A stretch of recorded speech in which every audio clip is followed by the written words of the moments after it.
지난주일부터 우리는 10월 셋째 주일 10월 20일에 있는 153 새생명 초청잔치를 위해서 준비하고 있습니다. 그래서 지난주 주보 안에 이걸 끼워서 드렸습니다. 새생명 작정서. 오늘 내시라고 했는데 다 써오셨습니까? 대답이 왜 이러십니까? 다 써오셨습니까? 써오신 분도 있고 안 써오신 분도 있고, 제가 이 질문을 하면 여러분 얼굴을 보니까 아주 편안하게 환하게 저를 웃으면서 바라보시는 분도 있고, 낙담과 근심이 가득한 눈빛으로 저를 쳐다보시는 분도 있습니다. 괜찮습니다. 오늘 안 가져오셨으면 다음 주에 가져오시면 되겠습니다. 다음 주에도 안 가져오시면 어떻게 되겠습니까? 제가 상처받게 더 받겠습니까? 여러분 부담스러우시죠? 전도하는 게 쉬운 일이 아닙니다. 부담입니다. 그런데 한편 생각해 보면 이 전도야말로 우리 주님께서 가장 기뻐하시는 일입니다. 그래서 단순한 부담이 아니라 이런 부담이죠. 한번 따라 하겠습니다. 거룩한 부담. 거룩한 부담. 옆에 분들과 인사 한번 하겠습니다. 거룩한 부담을 잘 이행하시기 바랍니다. 한 번 더 할까요? 말씀만 하지 마시기 바랍니다. 이 정도 하면 앞으로 잘 하시지 않을까 생각합니다. 오늘 본문에는 세 사람이 등장합니다. 예수님이 등장하시고 예수님의 제자가 된 빌립이 등장합니다. 그리고 빌립의 친구가 등장하는데 그의 이름은 나다나엘입니다. 예수님께서 빌립을 나를 따르라 해서 제자로 만드셨습니다. 근데 이제 빌립에게는 친한 친구가 있었는데 나다나엘이었습니다. 빌립이 나다나엘을 전도합니다. 나다나엘도 예수님의 제자가 됩니다. 이 나다나엘이 누구냐 하면, 우리가 예수님 제자 12명 이름을 외울 때 바돌로메라는 제자가 있죠. 이 바돌로메가 나다나엘하고 같은 사람입니다. 이름을 다른 식으로 표현하는 거죠. 자, 예수님께서 빌립을 부르셔서 빌립이 제자가 되고, 빌립이 친구에게 전도해서 친구 나다나엘도 예수님의 제자가 되었습니다. 어떻게 전도한 사람이 예수님 제자가 되었을까? 빌립은 어떤 방법으로 나다나엘을 예수님께 전도했을까? 오늘은 이 질문을 가지고 전도가 쉽지 않은 시대에 우리가 어떻게 전도할 수 있을까 하는 질문을 본문을 통해서 살펴보도록 하겠습니다. 자, 먼저 빌립이 예수님의 제자가 먼저 되었습니다. 자, 빌립이 예수님의 제자가 되는 장면을 우리가 말씀을 통해서 한번 확인해 보겠습니다. 오늘 본문 43절, 44절, 자, 우리 화면 보면서 함께 읽어보겠습니다. 시작. 이튿날 예수께서 갈릴리로 나가려 하시다가 빌립을 만나 이르시되 나를 따르라 하시니, 빌립은 안드레와 베드로와 한 동네 벳세다 사람이라. 아멘. 자, 43절에 보면 예수님께서 갈릴리로 가시다가 빌립을 부르십니다. 나를 따르라 이렇게 말씀을 하셨어요. 그런데 빌립이 바로 예수님을 따릅니다. 여기 나를 따르라 할 때 따르다라는 단어는 원문으로 보면 한 번만 나한테 와서 내가 어떤 사람인지 알아보라 그런 뜻이 아니고요, 호기심으로 한번 가볼까 하는 그런 뜻이 아니라, 여기서 따르다 하는 말은 도덕적으로 종교적으로 헌신하다, 추종하다 이런 말입니다. 그러니까 예수님께서 빌립에게 나를 따르라 하신 말씀은 너는 나를 추종하라, 지금부터 나의 제자가 되라, 이런 요구입니다. 그런데 대단한 것은 빌립이 그 말씀을 듣고 바로 그 자리에서 예수님을 따릅니다. 여러분, 이게 이상하지 않습니까? 예수님이 빌립을 보자마자 나를 따르라 하신 것도 대단하고, 그 명령을 받아서 그 자리에서 예수님의 제자가 된 빌립도 대단합니다. 전도가 이렇게 쉬우면 얼마나 좋을까요? 교회 갑시다 이랬는데 바로 그 자리에서 교회를 따라온다. 야, 이러면 얼마나 전도가 쉬울까? 근데 그게 쉽지가 않죠. 그런데 어떻게 빌립은 예수님께서 따르라 했을 때 그 자리에서 따를 수 있었을까? 거기에는 이유가 있습니다. 자, 오늘 본문 44절 방금 읽었는데요, 화면 다시 보시죠. 여러분, 빌립이 어느 동네 사람입니까? 벳세다 사람입니다. 빌립하고 친한 사람이 누구라고요? 안드레와 베드로입니다. 이게 결정적인 힌트입니다. 자, 빌립이 살았던 동네가 벳세다인데, 이 벳세다라고 하는 동네는 예수님을 증거했던 세례 요한이 활동했던 주 무대가 벳세다입니다. 그러니까 사실은 빌립이 예수님을 처음 만나서 예수님에 대해서 처음 들은 것 같지만 세례 요한이 그냥 존경받는 사람이었기 때문에 예수님이 오신다, 그분은 하나님의 아들이다, 그분을 믿으면 구원 얻는다, 이 소식을 많이 들었던 거죠. 예수님에 대해서 이미 알고 있었다는 겁니다. 그리고 방금 44절에 안드레와 베드로의 친구라고 나오는데, 이 안드레가 원래 세례 요한의 제자였습니다. 그랬다가 세례 요한이 나보다 더 큰 예수님이 오셨으니까 이제는 내 제자 그만두고 예수님 제자가 되라 해서 세례 요한의 제자였던 안드레가 예수님의 제자가 됩니다. 예수님 제자가 되면서 자기 남동생인 베드로에게 너도 예수님을 따르는 제자가 되라 해서 예수님 제자가 됩니다. 자, 그러니까 빌립은 친하게 지냈던 안드레와 베드로가 예수님의 제자가 됐다는 것도 이미 알고 있었고, 세례 요한을 통해서 예수님에 관한 소문도 이미 들었습니다. 그리고 또 많은 학자들에 의하면 빌립도 원래 세례 요한의 제자였을 것이다 하고 추측합니다. 그러니까 예수님에 대해서 이미 빌립은 많은 지식과 어느 정도의 믿음이 있었던 거죠. 그랬는데 예수님께서 자기를 향해서 오셔서 나를 따르라 하시니까, 아, 그러면 나도 이분의 제자가 되어야 되겠다 하고 예수님의 제자로 바로 그 자리에서 헌신할 수가 있게 된 것이죠. 여러분, 이렇게 보면 빌립이 예수님의 제자가 된 건 우연이 아닙니다. 필연적인 하나님의 섭리가 있었죠. 여러분, 우리 모든 기독교인들은 이 고백을 할 수 있어야 합니다. 기독교인에게는 우연은 없습니다. 우연처럼 보이지만 그 속에 하나님의 필연적인 섭리가 다 있는 거죠. 여러분, 하나님을 믿고 예수님을 구원자로 믿어서 오늘 이렇게 삼부 예배 다 오셨습니다.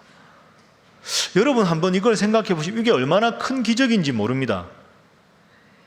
한 번도 보지 못했던 예수님을 나의 구원자로 믿고 이렇게 쉬고 싶은 주일날 나와서 예배를 드린다. 이게 우연이 아니죠. 시간 관계상 제가 확인 못 해보지만 여러분 한 분 한 분 생각해 보면 하나님께서 기가 막힌 시간과 상황과 장소를 다 맞추어 놓으셨습니다. 마치 우리가 퍼즐을 하나하나 맞추다 보면 멋진 그림이 완성되듯이 하나님이 여러분의 인생에 딱 개입하셔서 특별한 시간에 특별한 상황에서 특별한 공간을 만드셔서 여러분은 하나님을 믿게 해 주신 거죠. 그래서 사실은 우리가 여기에 오게 된 겁니다. 그래서 우연처럼 보이는 일 속에 하나님의 필연적인 섭리가 있다 하는 걸 우리가 기억할 수 있어야 합니다. 세상에서 제일 큰 기적이 뭘까요? 그건 여러분이 지금 이 자리에 앉아 있는 게 제일 큰 기적입니다. 제가 지금 여기서 설교하는 게 제일 큰 기적이지요. 예수님이 우리나라 사람인 것도 아니고 예수님 한 번도 본 적도 없는데 2000년 전에 계셨던 그 나사렛 청년을 평생의 구원자로 믿고 이 자리에 나와서 예수님을 구원자로 고백하는 것, 그것이 가장 큰 기적인 줄로 믿습니다. 어떻게 그 기적이 가능했을까요? 우연이 아니라 하나님 여러분을 사랑하셔서 필연적인 사건을 통해서 하나님을 믿게 섭리해 주셨기 때문이다. 우리는 그렇게 고백할 수 있습니다. 다시 본문으로 돌아가 볼까요? 여러분, 만약에 빌립이 벳세다 사람이 아니었다면 예수님에 대해서 몰랐겠죠. 안드레와 베드로의 친구가 아니었으면 잘 몰랐을 겁니다. 세례 요한이 예수님을 전하는 걸 듣지 못했었다면, 그리고 마지막으로 예수님이 그날따라 갈릴리로 가시면서 빌립을 부르지 않으셨다면 예수님의 제자가 안 됐을 겁니다. 이 네 가지 필연적인 사건을 주님께서 다 마련하셔서 빌립을 제자로 부르신 것이죠. 오늘 우리도 마찬가지고 빌립도 마찬가지고 하나님은 우리를 이 자리에 불러주셨습니다. 가끔 전도해보면 예수 믿으시죠 하면 나는 믿음이 안 생겨요, 이런 분들이 의외로 많습니다. 여러분, 이걸 심각하게 받아들이십시오. 믿고 싶다고 믿어지는 게 아닙니다. 믿고 싶다는 마음으로 믿어지는 게 아닙니다. 이거 심각한 이야기죠. 여러분, 예수님을 구원자로 믿으십니까? 여러분 하나님의 자녀임을 믿으십니까? 이 아멘 하는 게 기적이지요. 한 번도 하나님 뵌 적이 없고 예수님 뵌 적이 없는데 그분을 믿는 믿음이 우리 속에 있는 것, 그것이 기적인 줄로 믿습니다. 어떻게 이런 일이 있었을까? 어떻게 내 인생에 하나님의 자녀가 되고 예수님을 믿게 되었을까?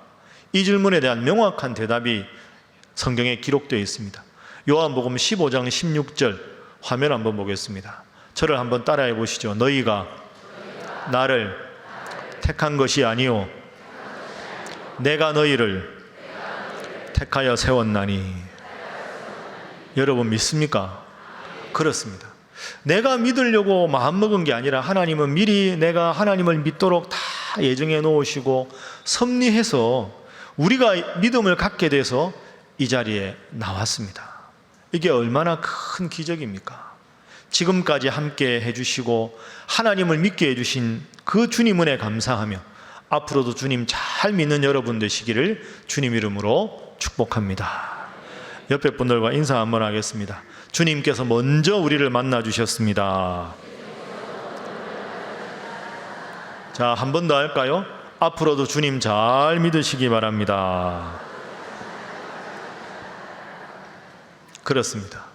나다나엘이 예수님의 제자가 되기 전에 빌립이 먼저 믿었고 그 믿은 빌립 때문에 나다나엘도 예수님을 믿고 제자가 되었습니다. 자, 그러면 빌립이 친한 친구 나다나엘에게 어떻게 전도했을까? 이제 이 질문을 한번 생각해 보겠습니다. 여러분이 전도 대상자를 정해서 전도할 때 여러분에게 있어서 전도의 동기가 무엇이 되어야 되는가? 빌립에게 나다나엘이 어떻게 전도했는가 한번 보겠습니다. 자, 빌립이 나다나엘을 찾아가서 말합니다. 45절 말씀. 자, 우리 함께 45절 읽어봅니다. 시작. 빌립이 나다나엘을 찾아 이르되 모세가 율법에 기록하였고 여러 선지자가 기록한 그 일을 우리가 만났으니 요셉의 아들 나사렛 예수니라. 아멘. 자, 빌립이 나다나엘에게 찾아갑니다. 그리고 딱 한 구절만 이야기합니다. 예수님을 왜 믿어야 되는지 아주 자세하게 이야기하는 게 아니고 예수님이 왜 하나님의 아들인지 논리적으로 아주 유창하게 설명하는 게 아니라 딱 한 구절로 예수님에 대해서 전도하고 소개합니다. 나다나엘에게. 구약의 율법에서 모세가 이미 말했고 구약의 선지자가 예언한 그 메시아, 그 구원자를 우리가 만났다. 그 만난 그분이 나사렛 예수다. 율법에서 모세가 이미 말했다 하는 건 구약의 율법서를 말하는 것이고 선지자가 예언했다 하는 말은 예언서를 말하는 거죠. 그 말은 다른 말로 구약 성경에서 인류를 구원할 구원자를 하나님 보내시겠다고 했는데 그 구원자를 내가 만났다. 우리가 만났다. 이렇게 말을 합니다. 이 말은 내가 만났으니 자네도 그 예수님을 만나봤으면 좋겠다. 이게 빌립이 나다나엘에게 전도한 내면적인 동기입니다. 여러분 전도 대상자 다 쓰셨고 앞으로 쓰실 텐데 어떤 방법으로 전도하려고 생각하십니까? 여러분이 생각하는 방법은 뭡니까? 근사한 데 가서 맛있는 거 사주고 내가 맛있는 거 사줄 테니까 한 번만 교회 가자. 10월 20일 날 딱 한 번만 가면 되는데 한 번 더 사줄까? 뭐 이럴 수도 없고, 그죠? 식사, 선물. 여러분은 어떤 방법으로 그분의 마음을 움직여서 이 교회에 나올 수 있게 하겠습니까? 자, 빌립이 택한 방법은 이겁니다. 내가 만났다. 따라하겠습니다. 내가 만났다. 이겁니다. 오늘 본문에 우리가 만났다고 그랬죠. 구약 성경에 예언되어 있는 인류의 구원자 그분을 내가 만났다. 내가 만나서 너무 좋으니까 나다나엘 너도 만나봤으면 좋겠다. 이게 결국 나다나엘의 마음을 움직입니다. 여러분 그렇습니다. 예수님을 소개하고 예수님 믿자고 전도할 때 제일 좋은 방법이 이겁니다. 내가 만났다는 거죠. 내가 예수님 안 믿었었는데 예수님 믿고 나서 이런 참 은혜가 있다.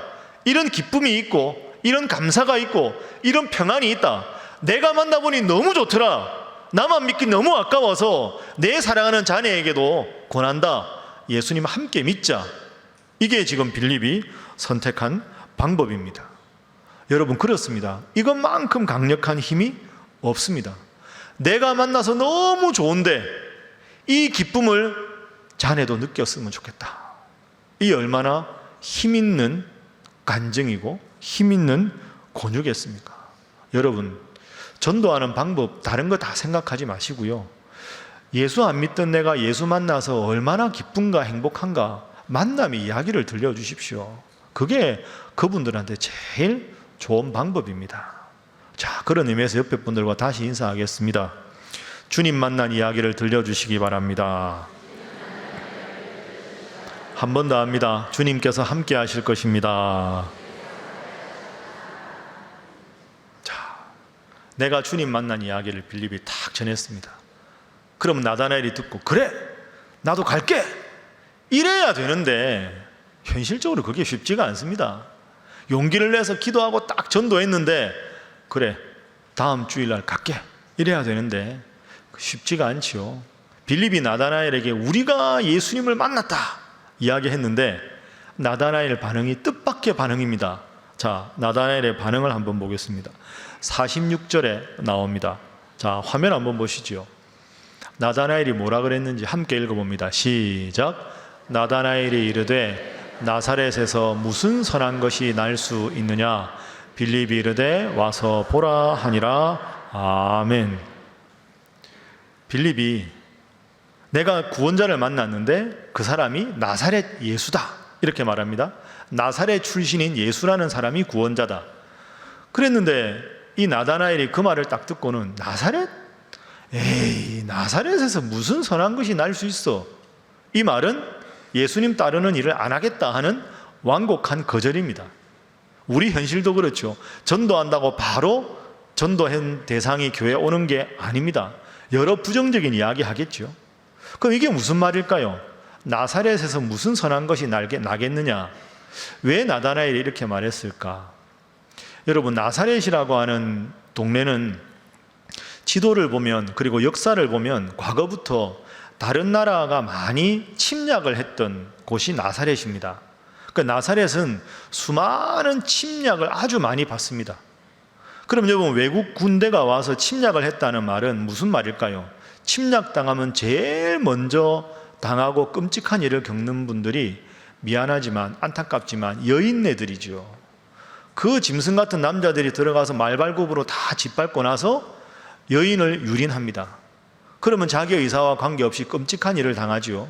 마치 우리나라의 위안부 할머니들이 일본 군인들에게 당한 것 같은 그런 일을 당합니다.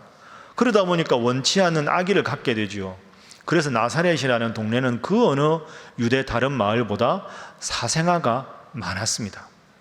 그러다 보니 정통 유대인임을 자처하고 내가 정통 유대인이라 생각하는 다른 지역에 사는 유대인들 보기에 나사렛 사람들은 이방 민족과 피를 섞은 그런 사람들, 사생아가 많고 우리 정통 유대인의 핏줄이 아닌 자들이라고 생각을 하는 겁니다.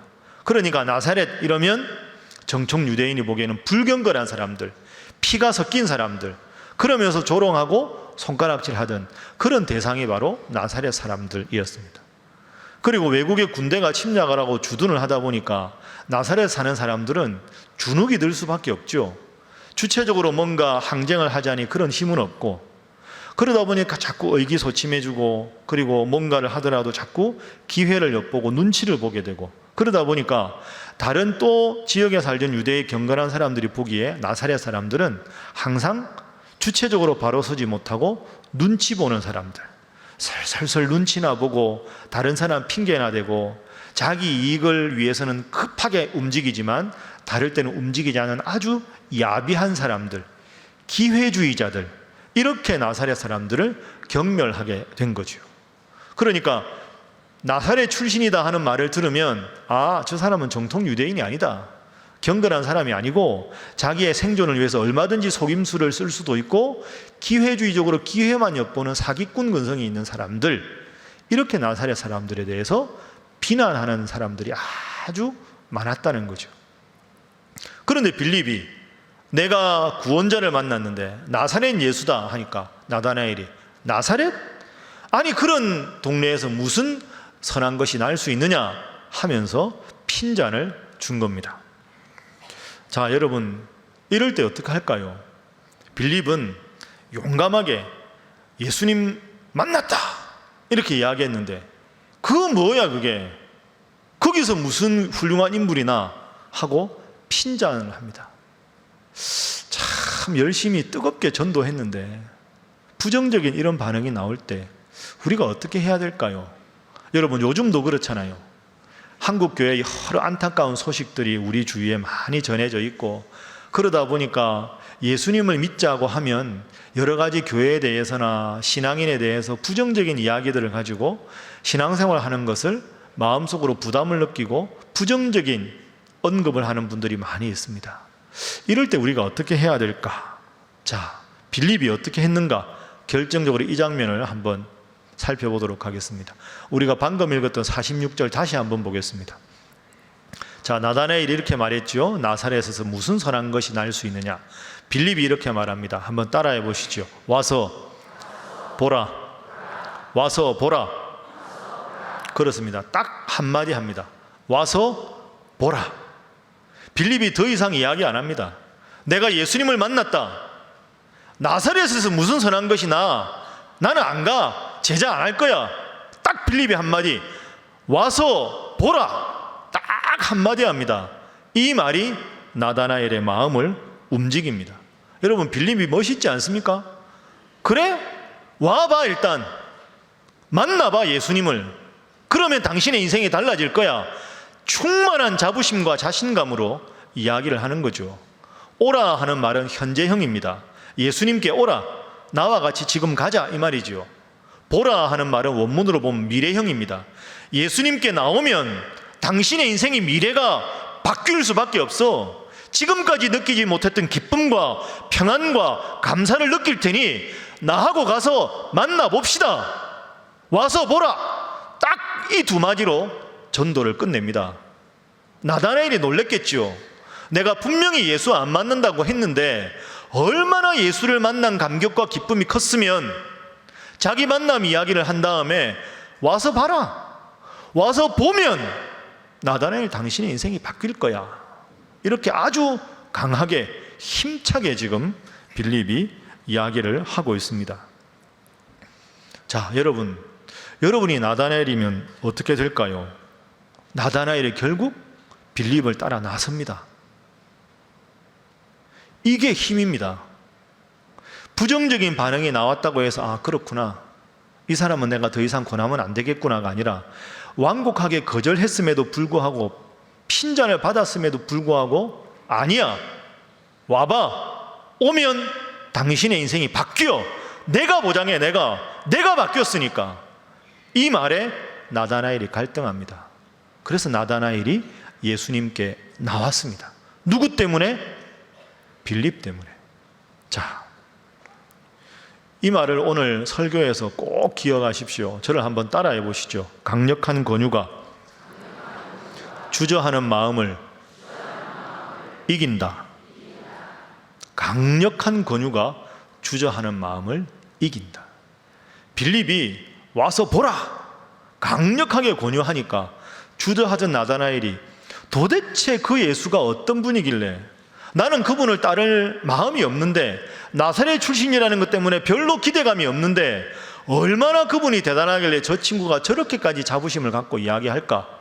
그래서 나다나엘이 예수님이 궁금해서가 아니라 빌립의 그 강력한 권고 때문에 예수님께 나오게 됩니다. 여러분, 전도에는 용기가 필요합니다. 와서 보라. 빌립처럼 여러분도 당당하게 자부심 갖고 예수님 이름을 잘 전해서 전도의 열매를 풍성하게 맺으시기를 주님 이름으로 축복합니다. 옆에 분들과 인사하겠습니다. 당당하게 전도하시기 바랍니다. 한 번 더 하겠습니다. 잘하실 줄 믿습니다. 이렇게 당당하게 빌립이 외치니까 나다나엘이 나왔습니다. 여러분, 결국 나다나엘이 어떻게 될까요? 자, 오늘 본문 뒤에 나다나엘이 예수님을 만나거든요. 한두 마디 딱 한 다음에 나다나엘이 어떻게 고백하는가 한번 보겠습니다. 49절 말씀 자, 함께 읽습니다. 시작. 나다나엘이 대답하되 랍비여, 당신은 하나님의 아들이시요 당신은 이스라엘의 임금이로소이다. 아멘. 당신은 하나님의 아들이시요 이스라엘의 임금이로소이다. 나다나엘도 나오자마자 몇 마디만 나눈 다음에 바로 예수님을 구원자로 고백합니다. 그리고 나다나엘도 빌립처럼 예수님의 제자가 됩니다. 부정적이었던 나다나엘이었지만, 머뭇머뭇하던 나다나엘이었지만, 빌립의 그 당당한 거침없는 태도 때문에 예수님의 제자가 되는 거죠. 여러분이 이 세상에서 가장 행복한 이름이 무엇입니까? 나는 하나님의 자녀다. 나는 예수님을 믿는다. 이것에 당당한 자부심을 가지고 때로 세상 속에서 힘들고 어려워도 내가 하나님의 자녀다. 나는 예수님을 믿는다. 이 자부심 때문에 당당하게 살아가시기를 주님 이름으로 축복합니다. 그리고 여러분, 빌립처럼 이름 당당하게 와서 보라. 그럼 여러분 전도 대상자에게 와서 보라. 와라. 어디로 오라 그래야 될까요? 신일교회로 오라고 해야 될 거 아닙니까? 여러분, 우리 신일교회에 대한 자부심이 있으십니까? 에헤, 이렇게. 여러분, 교회에 대한 자부심이 있으십니까? 자부심이 있어야 합니다. 우리 교회 좋은 교회 아닙니까? 그죠? 한 분만 아멘 하시고. 여러분, 가만히 생각해 보십시오. 저는 우리 신일교회에 대한 자부심이 있습니다. 우리 교회만 최고다. 그거 잘못된 겁니다. 교만한 거죠. 우리 교회만 훌륭한 교회가 아니라 훌륭한 교회가 많이 있습니다. 우리 교회만 교만이고요. 우리 교회가 훌륭한 교회다. 우리 교회도 훌륭한 교회. 그게 자부심이지요. 우리 교회 정도 되는 규모가 이 정도 규모에서 전자결제로 재정을 투명하게 이렇게 하는 교회는 제가 아는 한도 내에서 대한민국에서 우리 교회밖에 없습니다. 그리고 이번에 규정을 새로 만들었죠. 200페이지가 넘게 아주 자세하게 행정 하나하나도 허투름이 없이 그리고 바르게 원칙에 맞게 그렇게 하려고 규정을 만들었습니다. 74년의 역사 동안에 교회가 때로 어렵고 힘들었지만 이렇게 든든하게 서가는 교회, 훌륭한 교회입니다. 그래서 74년의 소중한 역사적 전통이 있고 미래를 준비하면서 변화와 개혁을 시행하는 교회, 좋은 교회지요. 우리 교회가 하는 가장 중요한 프로그램이 뭡니까? 말씀과 함께 말씀 속으로. 아무리 세속화되고 아무리 교회가 비난을 받아도 하나님의 영원한 진리이신 이 말씀을 붙잡고 바른 설교가 선포되고 올바른 신학이 선포되고 목숨 걸고 말씀을 붙잡는 교회, 우리 신일교회가 좋은 교회인 줄로 믿습니다. 이런 자부심이 있어야, 내가 하나님의 자녀라는 자부심이 있어야 하고 내가 신일교회 성도라는 자부심이 있어야 우리가 열심히 전도할 수 있는 거죠. 딱 한마디, 와서 보십시오. 예수님이 당신의 인생을 바꿀 겁니다. 우리 신일교회 일원님을 선생님도 행복해 하실 겁니다. 그런 자부심으로 열심히 전도하시기를 주님 이름으로 축복합니다. 마지막으로 인사하겠습니다. 열심히 전도하시기 바랍니다. 한 번 더 합니다. 말씀만 하지 마시기 바랍니다. 자, 여러분, 그래서 나다나엘이 훌륭한 예수님의 제자가 되었습니다. 그래서 나다나엘은 이후에 열심히 세계 곳곳을 다니면서 하나님 말씀을 전합니다. 그러다가 기록에 의하면 AD 44년에 아르메니아라는 곳에 가서 말씀을 전하다가 칼로 배임을 받아서 순교를 당합니다. 그리고 그 나다나엘의 시체가 바다에 던져집니다. 참 인간적으로 보면 안타깝지만 또 한편 생각해 보면 얼마나 예수님의 이름을 전하는 게 얼마나 소중했으면 순교의 순간까지 주님을 전했을까 생각합니다. 여러분, 그렇습니다. 우리가 전도하기 위해서 이름을 쓰고 그분들을 위해서 기도하고 사실은 인간적으로 생각하면 지금까지 예수 안 믿은 사람이 내가 한다고 예수 믿을까? 그런 생각도 듭니다. 얼마나 마음이 강팍하면 아직 예수 안 믿었을까? 예수 믿어도 잘 믿을까? 그런 마음이 들 수도 있습니다. 그러나 부정적이었던 나다나엘이 훌륭한 순교자가 된 것을 기억해 보십시오. 이것이 우리에게 주는 분명한 교훈이 있습니다. 마지막으로 짧은 이야기 하나 하고 제가 설교를 마치겠습니다. 이건 미국에서 실제로 있었던 일인데요. 오래전에 미국의 한 조그마한 교회에 교회학교 보조교사가 있었습니다. 정식 선생님도 아니고 뒤에서 아이들 떠들 때 조용히 시키는 보조교사였죠. 어느 날 교회를 가다가 보니까 골목길에 아이들이 넷이가 놀고 있는 거예요. 그러다가 이제 이 보조교사가 가다가 얘들아 너희들 교회 가자. 교회 가면 참 좋은데 나랑 교회 가자 했는데 이게 참 감사하게도 이 4명의 놀던 아이들이 네 하고는 이 선생님을 따라 교회를 가게 된 거예요. 그러니까 이 선생님 너무 기뻤던 거죠. 그래서 그 작은 교회니까 목사님께 부탁을 했어요. 목사님, 제가 오늘 이 4명의 아이들을 전도했는데요, 이 아이들만 반을 따로 만들어서 제가 이 아이들을 잘 가르치고 싶습니다. 그래서 이 선생님이 그날부터 보조교사가 아니라 그 4명의 아이들을 맡은 교회학교 정식 교사가 되었습니다. 그리고 열심히 아이들을 잘 가르쳤지요. 그로부터 50년 후에 이 여선생님이 어느 날 자기 생일에 카드를 받습니다. 카드를 4장. 그 4장의 카드를 쓴 아이들은 과거에 전도했던 4명의 그 아이였습니다. 첫 번째 카드는 중국의 선교사님이 생일을 축하해서 보낸 카드. 그리고 두 번째 카드는 미국 연방은행의 은행장이 된 그 두 번째 아이가 보낸 카드. 세 번째 아이는 그 당시 미 합중국 대통령의 비서실장을 하고 있는 아이가 보낸 카드. 맨 마지막 4번째는 그 당시 미국의 제31대 허버트 후보 대통령, 그 대통령이 보낸 카드였습니다. 무심코 지나가다가 놀던 아이들에게 교회 가자 한 그 한마디 때문에 그 아이들의 인생이 위대한 인생으로 바뀐 것이죠. 우리 주님께서 가장 기뻐하시는 일이 전도입니다. 부정적인 반응에도 불구하고 내가 만난 예수님을 전하고 싶어서 와서 보라!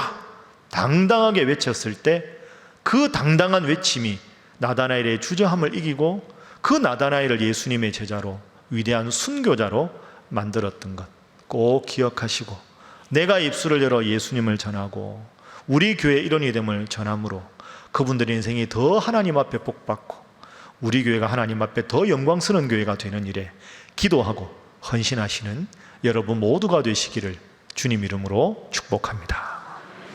기도하겠습니다. 하나님, 이 세상에 살면서 죄 문제를 해결하지 못하고 늘 불안과 죄의식 속에 살아갈 수밖에 없는 저희들을 부르시고 저희로 하여금 예수님을 믿게 해주시고 우리의 죄 문제를 극복하게 해주시고 저 천국 소망으로 이 인생 살아가게 해주심을 감사합니다. 주님, 이 은혜와 이 감사와 이 감격이 늘 저희 속에 있게 하여 주옵소서. 넘치게 하여 주옵소서. 또한 이 벅찬 감격으로 아직도 주님을 믿지 않는 분들, 주님을 믿다가 떠난 분들에게 주님의 이름을 용기 있게 전하게 하여 주옵소서.